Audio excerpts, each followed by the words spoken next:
சங்கீதம் 50:15 வசனத்தில் இப்படியாய் சொல்லப்பட்டிருக்கிறது, ஆபத்து காலத்தில் என்னை நோக்கி கூப்பிடு, நான் உன்னை விடுவிப்பேன், நீ என்னை மகிமைப்படுத்துவாய்.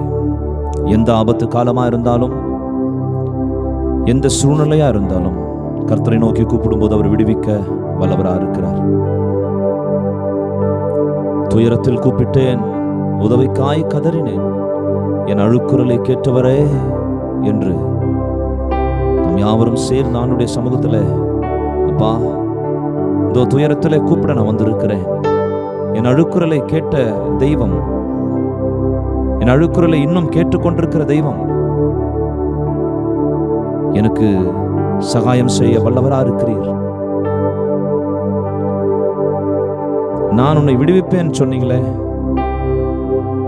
நீ என்னை மகிமைப்படுத்துவாயின்னு சொன்னீங்களே, இம்மட்டும் எங்களை விடுவித்த தெய்வத்துக்காக நாங்கள் நன்றி செலுத்துகிறோம்.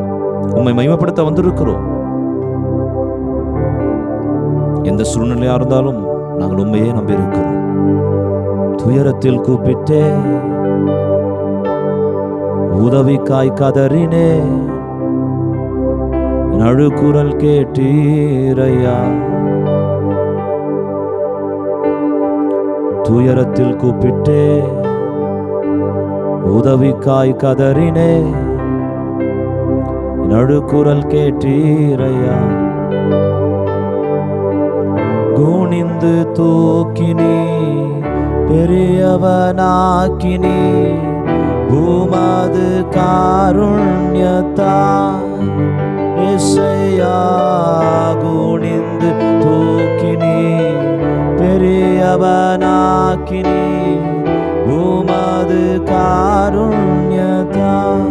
ஆமாண்டவரே, உங்க காருண்யத்தான் எங்களை தூக்கி நிறுத்தினது. நீங்க எங்க மேல வச்சிருக்கிற கரிசனம் தான் ஆண்டவரே எங்களை தூக்கி நிறுத்தினது. நாங்கள் எங்கேயோ வாழ்ந்து கொண்டிருந்த எங்களை, துர்மார்க்கர்களாய் வாழ்ந்து கொண்டிருந்த எங்களை, பாவிகளாய் வாழ்ந்து கொண்டிருந்த எங்களை, எங்கள் கரத்தை பிடித்து குனிந்து, எங்களுக்காக நீர் குனிந்து எங்களை தூக்கி கண்மலையின் மேல் நிறுத்தினீர். அதற்காக நன்றி செலுத்துகிறோம். உம்மை நாங்கள் ஆராதிக்க எப்பொழுது கடமைப்பட்டிருக்கிறோம்.